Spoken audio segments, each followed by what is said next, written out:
Ito po pag-aaral po natin ngayong umaga. Ito po ang ginagawa po namin noon, nag-i-invite po kami ng ibang pastor. Kasi ayaw po namin na kami po yung magsalita kung paano po yung tao ay pagpapalayo po ng Diyos. Kasi baka maging pananaw po ng mga dumadalo, gusto lang ni pastor na pagpalayo ng Diyos, pagpalayo siya ng mga member. Kundi, ang gusto ko pong makita po natin, maging bukas po yung ating puso sa pamamagitan po ng salita po ng Diyos. Amen!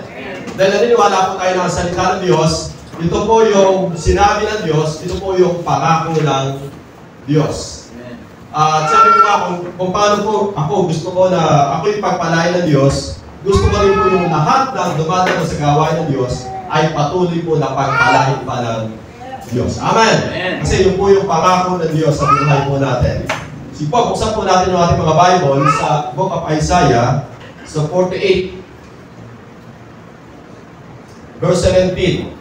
Ganito ang sabi ng banal na Diyos ng Israel, ni Yahweh na iyong tumubos.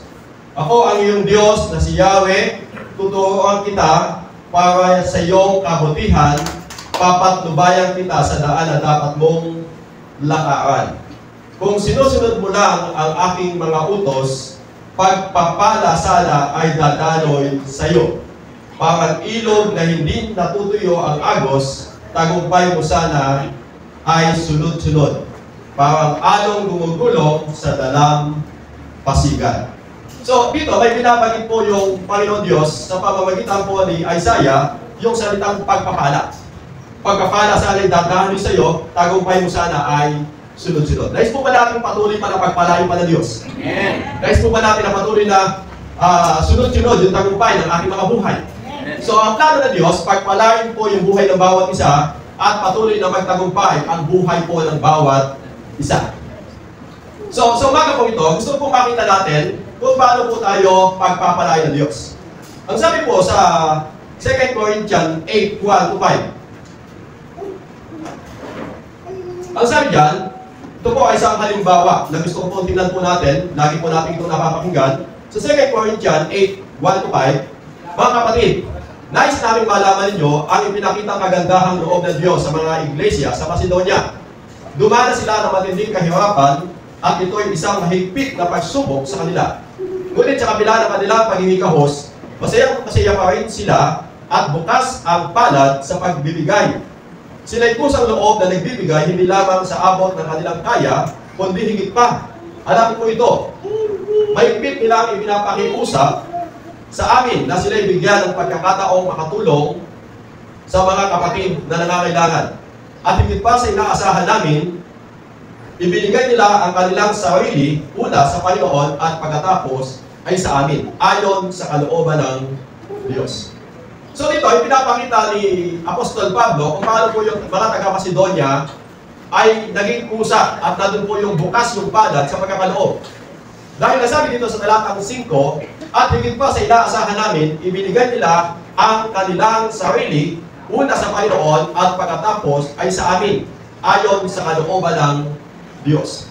So sabi nga dito ng Bible, upang matupad sa atin yung salitang pagpapala, matupad po sa atin yung salitang tagumpay, kinakailangan nakahanda po yung ating sarili.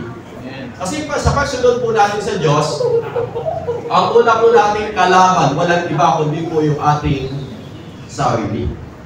Yan po yung mga lagi po nating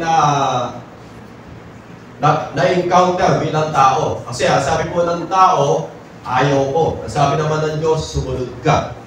Nagkakaano po yan nagkakalaban po yan. At kuminsan, tuwing linggo, sabi ng sarili mo, tinatamad ako. Sabi naman po ng Diyos sa iyo, dumalo pa ng kanyang gawain. Kaya dapat, ang unang may ayos sa buhay po ng tao, walang iba kundi po yung kanyang sarili. Kasi kapag ayos na po yung sarili ng tao, madali na pong sumunod sa Diyos. Kapag napagtagumpayan mo na yung sarili mo, madali mo nang gawin at sundin kung ano yung kalooban po ng Diyos.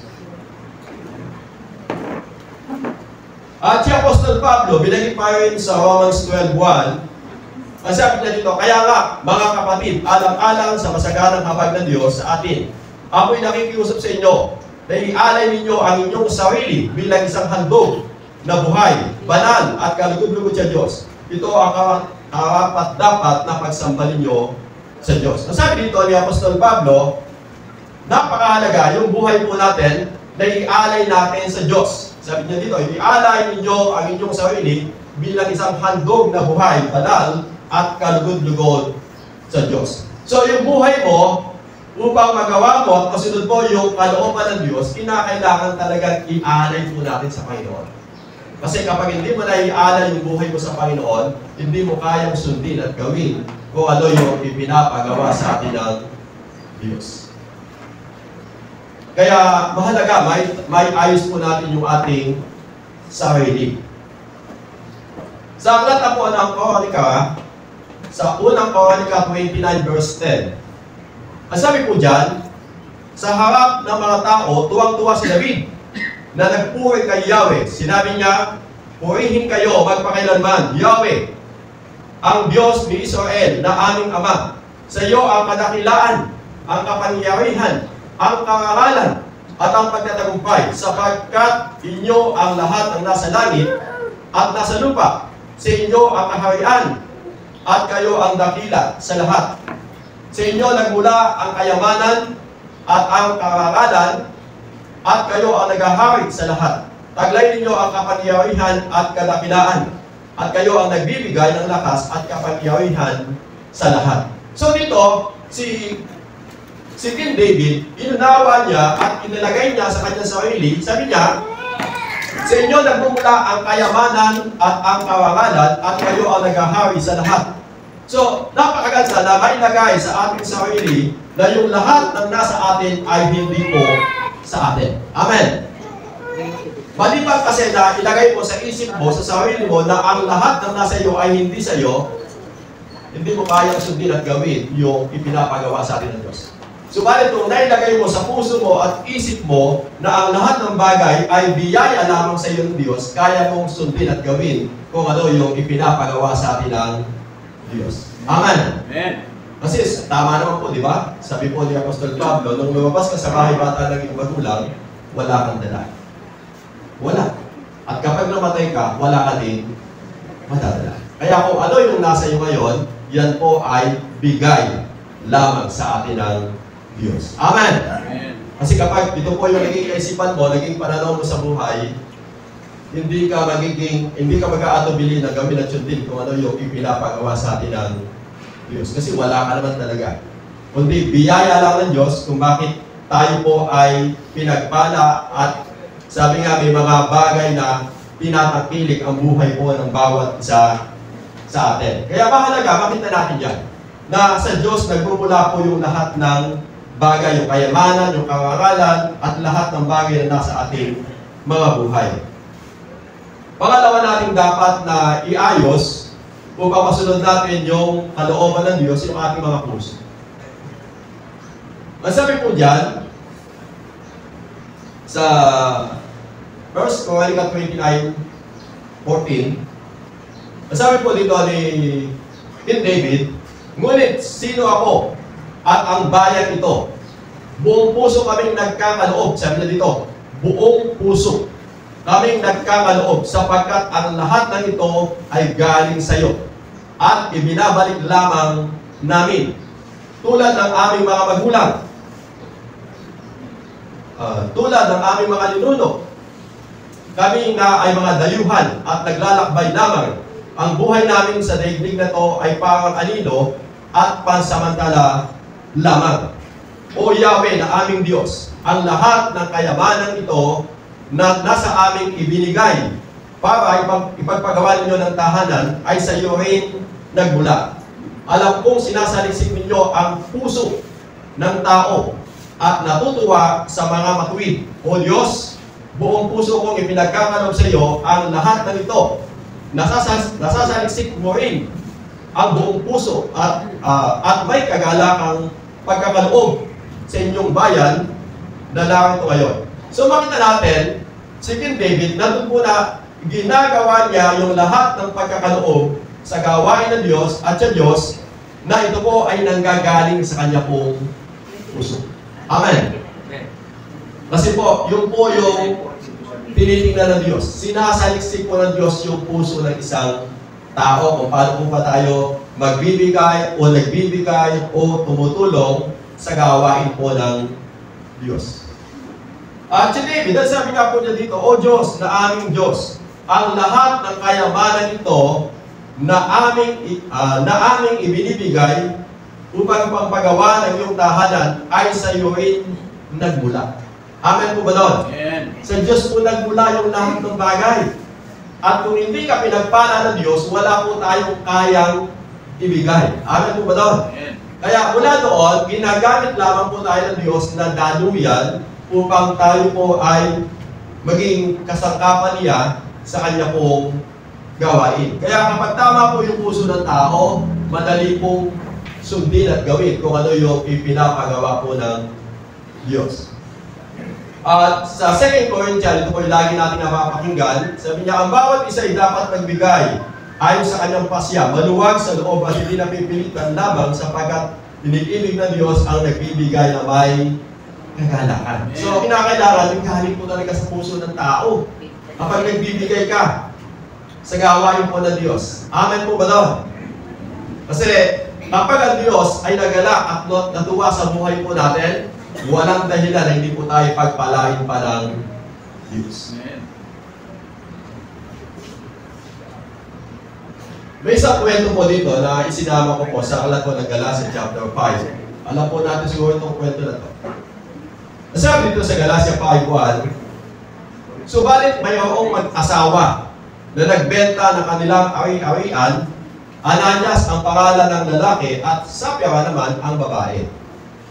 Hindi ibinigay ni Ananias sa mga apostol ang buong pinagbilhan na sinang-ayunan naman ng kanyang asawa. Isang bahagi lamang ang kanilang ipinagkatiwala sa mga apostol. Kaya sinabi ni Pedro, Ananias, bakit ka nagpadaya kay Satanas at nagsinungaling ka sa Espiritu Santo? Bakit mo binawasan ang pinagbilhan mo ng lupa? Bago mo ipinagbili ang lupa, hindi ba iyo yun? Sabi dito ni Apostol Pedro. At nang maipagbili na, hindi ba iyo rin ang pinagbilhan? Bakit mo naisipang gawin iyon? Hindi ka sa tao nagsinungaling, kundi sa Diyos. Nang marinig ito ni Ananias, siya ay nalagutan ng hininga at bumagsak, at lahat ng nakabalita sa pangyayaring iyon ay pinagharian ng matinding takot. Lumapit ang ilang binata, binalot ang bangkay, at siya'y inilibing. Pagkaraan ng may 3 oras, dumating naman ang kanyang asawa, na walang kamalay-malay sa nangyayari.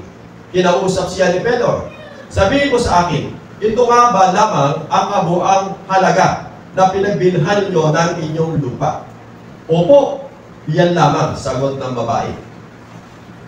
Kaya sinabi sa kanya ni Pedro, bakit nagkaisa kayong subukin ang Espiritu ng Panginoon? Hayaan, kadarating pa lamang ng mga naglibing sa iyong asawa at ikaw naman ngayon ang isusunod nila. No, hindi nabuhan si Sapphira sa paanan ni Pedro at namatay. Pagpasok ng mga binata, nakita nilang patay na siya. Kaya inilibing siya sa tabi ng kanyang asawa. Nakadama ng matinding takot ang buong iglesia at lahat ng nakabalita nito. So, ito po ay naisulat upang itama po natin yung ating puso. Kasi sabi po ni Jeremias, ang puso ng tao ay madaya. Diyan po tayo dinadaya po ni Satanas. Para po ba ganito, madami pong ganito kwento sa buhay po natin bilang tao. Yung po bang pangako? Lord, pagpalain mo lang ako. Pagpalain mo lang ako. Tugunin mo lang yung pangangailangan ko, yung kahilingan ko sa iyo. Kalahati nito na mapagbilhan, ibibigay ko sa iyo. Di ba, may mga ganong mga tao, lalo na po talaga gustong-gusto na tugunin ng Diyos yung kanyang kahilingan. Nangangako. Ang malungkot nito, nung maibenta na, malaki pala. 1/4 na lang ang ibibigay. Di ba? Sabi po dito na kwento, di ba nung hindi pa naibebenta yung lupa, sa'yo naman yun eh. Hindi ka naman pinipilit. Nung naibenta, ikaw parang yung may desisyon. Ang gusto po dito ng Diyos na gusto ko makita natin yung katapatan ng ating puso. Kung ang kakayahan mo lang talaga, no? 1/4 lang, bakit ka, Lord? Hindi ko po talaga kayang ibigay pa na yung malaki. 1/4 lang. Kapag tinanong ka, gano'ng kalaki yung binigay mo? 1/4 lang. Huwag mo sabihin kalahati, tapos 1/4 lang yung ibinigay mo. Amen po ba doon, mga kapatid? Maging tapat po tayo sa Diyos. Kasi sabi nga ng Bible, hindi ka sa tao nagsinungaling, kundi sa Diyos po tayo nagsisinungaling. Amen po ba doon? Hindi naman po tayo pinipilit ng Diyos eh. Ang gusto lang po ng Diyos, maging matapat po tayo sa Kanya. Yan po yung binagit din po sa aklat po na mga kawal na binagit po doon ni King Solomon. Sabi niya, kung mangangako sa kung dadaho ka sa bahay dalanginan at mananalangin ka at mangangako ka, tutuparin mo. Sapagkat ayaw ng Diyos na mangangako ka pagkatapos ay hindi mo gagawin. Sa ganyan, sabi niya, ang Diyos ay nagagalit. At mula doon, hindi Kanya pagpapalain. So sa buhay po natin, gusto ko po na makita natin na dapat tama po, nakaayos po yung ating sarili. Pangalawa, nakaayos po yung ating mga puso. Kasi kapag ayos yung sarili mo at puso mo, madaling sundin at gawin kung ano yung ipinapagawa sa atin ng Diyos. Amen po ba doon? At lagi natin ilagay sa puso natin, hindi po sa atin kung ano po yung nasa atin. Yan po ay ipinagkatiwala lamang sa atin ng Diyos. Upang mula doon, kapag sinunod mo yung Diyos, ang salita ng Diyos, kung sinusunod mo lang yung aking mga utos, pagpapala sana ay sunod-sunod. Alam niyo po ba, sa pagsunod natin sa utos ng Diyos, may kalaki po na pagpapala. So, tingnan po natin. Naglagay po ako dito ng mga ilan. So, sabi ko nga, babasahin po natin yung talata, kayo po yung magdidesisyon kung gagawin po natin o hindi yung sinasabi po ng salita ng Diyos. Amen? Amen. Kasi mahirap po na hindi ko sabihin, tapos si pastor pala, alam pala yung susi upang ako'y pagpalain ng Diyos, tapos hindi sinabi. So, sabi ko nga, sasabihin ko po sa inyo, nasa inyo po yung desisyon. Okay.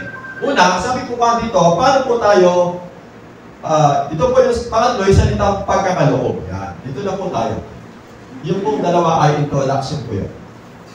Sa pagkakaloob po natin, ang unang dapat matutunan po natin ay yung pong tithing. Sa aklat po ng Genesis 14:20, ang sabi po diyan, purihin ang kataas-taasan Diyos na nagbibigay sa iyo ng tagumpay. Sabi po dito, na nagbibigay sa iyo ng tagumpay. Ang nagbibigay po ng tagumpay, walang iba kundi Diyos. At ibinigay ni Abraham kay Melchizedek ang 10 bahagi ng lahat ng kanyang nasamsam buhat sa labanan. Si Abraham, siya po ay tinawag na lingkod ng Diyos. Siya po yung ama po natin sa pananampalataya. At sa buhay po ni Abraham, kung po siya binigyan ng tagumpay ng Diyos, sa kanyang pakikipagbaka, ibinigay niya kay Melchizedek ang 10 bahagi ng lahat ng kanyang nasamsam. So wala pa po yung kautusan, ginaganap na po yung salitang tithing o yung pagbibigay ng 10 bahagi. At ano po yung pakinabang po nito sa buhay po ng tao? Yung po yung sinasabi natin palagi yung Malakay chapter 3, verse 6. Dito, bubuksan ang bintana ng langit at ibubuhos sa iyo ang masaganang pagpapala. Kaya sabi po ni Isaiah, kung sinusunod mo lang yung utos ko sa inyo, pagpapala sana ay dadali sa iyo. Alam niyo po, ang salita ng Diyos ito po ay ibinigay po sa atin upang masumpungan po natin yung mga bagay na dapat natin gawin upang yung mga pagpapala ng Diyos ay patuloy na idaloy sa buhay natin. Tapos, nasa atin po yung desisyon. Kung gusto natin buksan ng Diyos sa mga bintana ng langit at ibuhos yung masaganang biyaya, nasa atin. Kung ayaw natin, nasa atin. Amen. Amen. Ang point ko lang po nito, pagkakataon na ibinibigay po sa atin ng Diyos. Sabi nga dito, subukin mo naman. Kung sa ibang bagay, sumubok ka. Di ba? Yung tao po kasi mahilig sumubok eh. Bakit hindi po natin subukan ang Diyos sa ating buhay? Di ba? At makita natin kung totoo yung salita ng Diyos at totoo po yung kanyang mga pangako. Sabi ko nga sa buhay namin, pagkamat sabi ko, hindi ko lang po nasusunod ng 100% eh. Pero sinisikap ko sa puso ko, sa isip ko, na sundin at gawin ko ano yung sinasabi ng salita ng Diyos. At nakita ko naman, bagamat simpleng buhay, yung buhay po namin, hindi po kami pinagkukulang ng Diyos. Sabi nga ng Bible, hindi ka magiging buntot, kundi magiging kulo ka. Ibig sabihin, hindi ka na mauutang. Amen! Amen. Gusto ko ba natin makalaya sa utang? Amen. So, ito lang po yung dapat mong gawin, utang. Para patuloy ka ang pagpalaki ng Diyos. Kasi yung iba, nahihirapan talaga. Kaya sila nahihirapan, una, hindi pa po sila nakalaya sa kanilang sarili. At iniisip nila kung bakit nasa kanya yung kayamanan na ito dahil sa lakas niya, sa abilidad niya, sa talino niya, hindi. Sabi nga ng Bible, lahat ng nasa atin ay biyaya lamang po sa atin ng Diyos. Amen po ba daw? Mula daw, kapag naiintindihan mo, mula sa puso mo, magbibigay ka na talaga ng bukal sa iyong puso, hindi na napipilitan. Kundi masayang-masaya ka na. Lord, salamat. May pagkakataon naman po ako magbigay para yung mga bintana ng langit ay buksan mo sa amin yung masaganang biyaya at pagpapala. Amen? Pangalawa, sabi po dyan, yung salitang pagbibigay. Yan. Una, tithing. Pangalawa, giving. Sabi niya dito, magbigay kayo at kayo ibibigyan din. Gustong takal, siksik, at umaapaw pa ang ibibigay sa inyo sapagkat sa panukat na ginamit ninyo sa iba ang siya ay gagamitin panukat sa inyo. Yan. Sa ibang salin, may binagay po diyang Diyos. Sabi niya, magbigay kayo at bibigyan kayo ng Diyos. So sa ating pagbibigay, lagi natin ilalagay sa puso natin, hindi tayo nagbibigay sa church o sa bawat isang nandito, kundi ilagay natin sa puso natin na tayo po ay nagbibigay sa Diyos. At ang sabi ng Bible, at kayo ibibigyan, gustong takal, siksik, liglig, at umaapaw pa, ang ibibigay sa inyo sapagkat sa panukat na ginamit ninyo sa iba, ang siya ay gagamiting panukat sa inyo. Alam niyo po ba, yung pagbibigay, ito po yung pag-iisip na pagdating ng tamang panahon, ito po ay may pag-aani na magaganap. Bago ba ganito? Kapag nag-deposito ka sa bangko, may karapatan kang mag-withdraw ng pera sa bangko. Tama po ba? Kasi may dineposito ka. Kung wala kang dineposito, wala kang karapatan na maghintay ng biyaya at pagpapala na nagkagaling sa Diyos. Amen! Subalit, kung gusto mo na buksan ng Diyos yung mga bintana ng kalangitan, kinakailangan, sabi dito, magbigay ka at bibigyan ka ng Diyos. Kapag hindi ka nagbigay, wala kang dapat hintayin. Amen po ba daw? Kinakailangan, mamumunan po tayo sa gawain ng Diyos o sa Diyos upang mula doon, ibalik po ito sa atin ng Diyos ng siksik, liglig, at umaapaw pa ang ibibigay sa inyo sapagkat sa panukat na ginamit ninyo sa iba, ang siya ay gagamiting panukat sa inyo. So, ibabalik po sa akin ng Diyos ng siksik, liglig, at umaapaw. Amen? Amen. So, dito, makita natin yung dalawang kalagayan po ng tao, isang mayaman, saka po isang biyuda. At yung mayaman, nagbigay po siya ng marami. Kaya lang, sabi ng Diyos, so, baka lang yung ibinigay niya. Subalit itong biyuda na to, sabi niya, ibinigay niya talaga. Yung mula sa kanyang sarili, mula sa kanyang puso, kaya mula po doon, kinalugdan po siya ng Diyos. Sa ating pagbibigay, sabi dito ng Biblia, tumingin si Jesus sa paligid, nakita niya ang mayaman na naglalagay. Ibig sabihin, sa ating pagkakaloob, ilagay natin sa puso natin, sa isip natin, nakatingin po yung ating Panginoon. Amen? Para mula doon, mindset natin yung ating puso, yung ating buhay na, Lord, magbibigay po ako sa iyo ng bukal sa aking puso. Dahil alam ko, nakikita mo po ang aking ginagawang pagbibigay. Amen! At po sa mga hindi pa po nakapagbibigay, ang hamon ko po sa inyo, magbigay po kayo. Amen! Diba, pisahan po natin. Magkano ba yung kaya mo? Kung ang kaya pa ng 20, at least may na-deposito kang 20 pesos. Amen! Pagdating ng panahon, kagaya po na senior citizen, Abay, may 20% discount ka na. May additional blessing ka. Kung naghulog ka po sa PhilHealth o sa SS, pagdating ng panahon, may hihintayin kang benepisyo. Ano ba, hindi ka naghulog ng PhilHealth. Palagay nyo kayo, may benepisyo kayo sa gobyerno. Wala. Kasi hindi ka naghulog ng PhilHealth, di ba? O ganoon din sa SS. Kung hindi ka naghulog ng SS, kahit umabot ka ng 70, wala kang matatanggap na pension. Kasi wala kang hinulog. 70 ka na, wala kang hinulog. Ginagawa ko po halimbawa po ito upang madali po natin maintindihan. Ganon din po sa gawain ng Diyos. Kahit na estudyante po kayo, magsimula po kayo. Kasi ito po yung alam natin na sabi nga kapag nagbigay ka sa Diyos, ibabalik ito sa iyo ng Diyos ng siksik, liglig at umaapa. Amen! Amen! Kasi dito po din po ako natuto eh. Sabi ko na talaga pahirapan. Lalo na kapag dumating na po talaga yung linggo, wala nang pera. Kung hindi ka talaga magtatabi, wala ka talaga ibibigay sa gawain ng Diyos. Tapos, naisip pa, wala kami pambili ng ulam mamaya. Paano kaya ako magbibigay, di ba? May mga ganong kaisipan eh.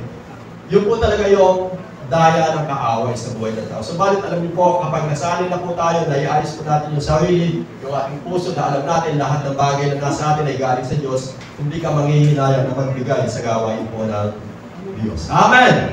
Dahil mahal po natin ang Diyos. Pagkakaloob sa mga manggagawa, yan. Sinasabi po yung salita ng Diyos. Sa Galatia chapter 6, verse 6, tayo po dito. Ang mga tinuturuan ng salita ng Diyos ay dapat magbahagi ng lahat ng magagandang bagay sa mga nagtuturo. So sabi dito, ang mga tinuturuan ng salita ng Diyos ay dapat magbahagi ng lahat ng magagandang bagay sa mga nagtuturo. Sabi ko, hindi lang po sa akin ito. Ano ba, dumating yung panahon, may mga cell group leader na pumunta sa inyo. Sabi ko nga, lalo na po tayo kung mga Pilipino, kahit pinagkapi mo lang yan, lalo na may kasama pang pandesal, blessing po yun. Alam niyo po, ang sabi ng Bible, hindi po ito nawawalan po ng kabuluhan. Sabi nga, magbigay ka lang ng isang malamig na basong tubig, hindi po ito nawawalan po ng kabuluhan. Kaya yung po mga ginagamit ng Diyos na nagbabahagi ng salita ng Diyos, kapag po pinagpala po natin sila, patuloy pa po tayong pagpapalain po ng Diyos. Amen? Amen.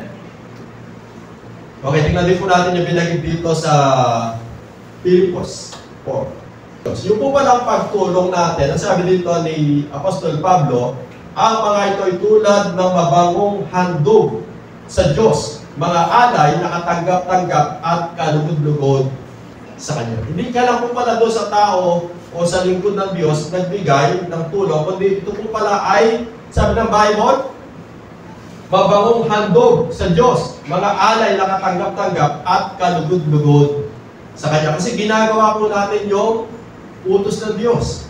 At ang panalangin po ni Apostol Pablo, sabi niya, at buhat sa hindi mauubos na kayamanan ng Diyos, ibibigay niya ang lahat ng inyong kailangan sa pamamagitan ni Kristo Jesus. Yung po pala yung susi. Upang patuloy na ang Diyos na mayaman ang magbibigay ng lahat ng inyong kailangan sa pamamagitan ng ating Panginoong Jesus. Yung pagtulong natin sa mga manggagawa po ng Diyos.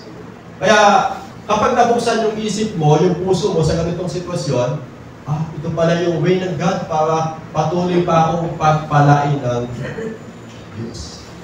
Kaya yung mga tao talaga na nabuksan yung kanila pong puso at isip at buhay sa Panginoon, madali po talagang sumunod. Pero kapag hindi ka nabuksan yung puso mo at isip mo sa salita ng Diyos, sasabihin ko na lang, kaya pinipurits ng pastor yan para lagi sa bibig niya. O kaya, para yung gawain ng Diyos ay patuloy na lumago. Hindi po. Ito po yung palatutunan ng Diyos para po tayong mga mananampalataya ng Diyos ay patuloy pang pagpalain pa ng Diyos. Amen! Iba po kasi yung way ng God, iba po yung way ng tao. Yung kapawanan ng tao, kakaiba. Kinakailangan, lagi ako. Lagi ako yung tatanggap. Ang palatutunan ng Diyos, magbigay ka na magbigay, magtanim ka na magtanim, para pagdating ng panahon, madami kang aanin. So, meron din po tayo tinatawag na misyon. Misyon. Sabi dito sa Book of Galas, Gawa 16:14, kabilang sa mga nakikinig, ang isang sumasamba sa Diyos na nangangalang Lydia, na taga Tiatira. Siya isang negosyante na nagtitinda ng mamahaling telang kulay ube. Binuksan ng Panginoon ang kanyang isip upang kanyang pakinggan ang ipinapangaral ni Pablo. Nagpabautismo siya at ang kanyang buong pamilya. Pagkatapos, sinabi niya, kung itinuturing po ninyo akong tunay na lingkod ng Panginoon, doon na kayo tumuloy sa amin.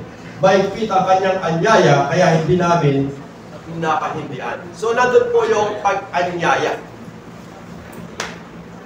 ni Lydia, kasi siya po ay nakaunawa at nakaalam ng kalooban po ng Diyos. Kapag po tayo ay nagpapatuloy sa mga lingkod ng Diyos, bahagi po yun ng misyon. Kaya may mga misyonary, di ba, makita natin galing po sa ibang bansa, pinatutuloy po sila sa mga tahanan, sa mga church. Makita natin na ito po ay ginagawa po nila. Kasi bahagi po talaga yon ng gawain po ng Diyos. Kung may kakayahan po tayo, tumulong po tayo, sa layunin po nila may palaganap po yung salita po ng Diyos. Ano pa? Sabi ka yung building. May tinatawag po tayong pagtulong sa pagtatayo po ng bahay-sambahan. Ang sabi po dyan, ganito ang pinasasabi ni Yahweh na makapangyarihan sa lahat. Sinasabi ng mga tao ito na di umano hindi pa napapanahon upang itayong muli ang templo. Dahil dito sa pamamagitan ni Propeta Haggai ay sinabi ni Yahweh sa sambahayan, tama ba na naninirahan kayo? Sabi po dito, tama ba na naninirahan kayo sa magaganda at maayos na bahay, ngunit wasak na wasak naman ang aking templo? Hindi ba ninyo napapansin ang mga nangyayari sa inyo? Marami na kayong iniyasik, ngunit kakaunti lamang ang inyong ani. May mga pagkain nga kayo, ngunit kakaunti naman ang hindi nabubusog. May alak na kayong naiinom, ngunit hindi naman sapat upang magbigay kasiyahan. May mga damit kayong naisusuot, ngunit giniginaw pa rin kayo sa taglamig. Kumikita nga ang manggagawa, ngunit kinukulang pa rin. Alam ba ninyo kung bakit ganyan ang nangyayari? Hindi ako nasisiyahan sa mga ginagawa ninyo. Kaya pumunta kayo sa kagubatan at kumuha ng mga torosong gagamitin sa muling pagtatayo ng templo upang ako ay masiyahan at doon ay mabigyan ng karangalan. Umaasa kayong aani ng masagalang, ngunit kayo nabibigo. At ang kaunting ani ay inuuwi. Na inuuwi ninyo ay akin namang isinasambulat. Ginagawa ko yan sa inyo sapagkat abalang-abala kayo sa pagpapaganda ng inyong mga tahanan, samantalang ang templo ng aking tahanan ay pinababayaan ninyong wasak.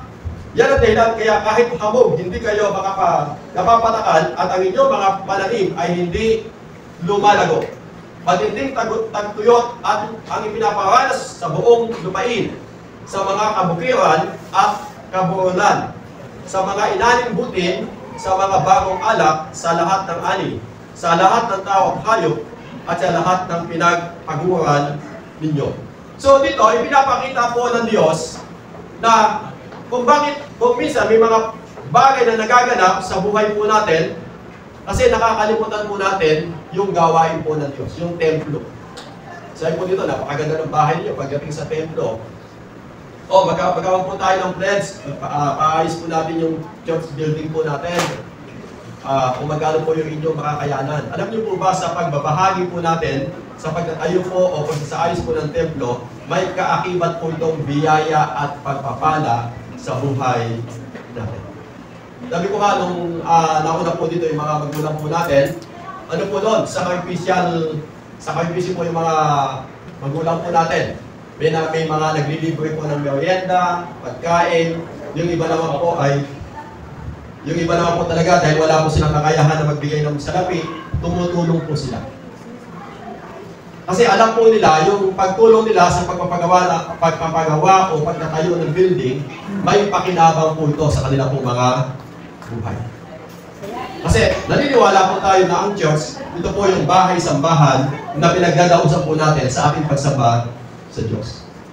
Kaya kung paano daw po natin pinagaganda yung ating mga tahanan, ganun din daw po dapat yung ating maging kaisipan pagdating sa bahay-sambahan po ng ating Panginoon. Amen po ba doon?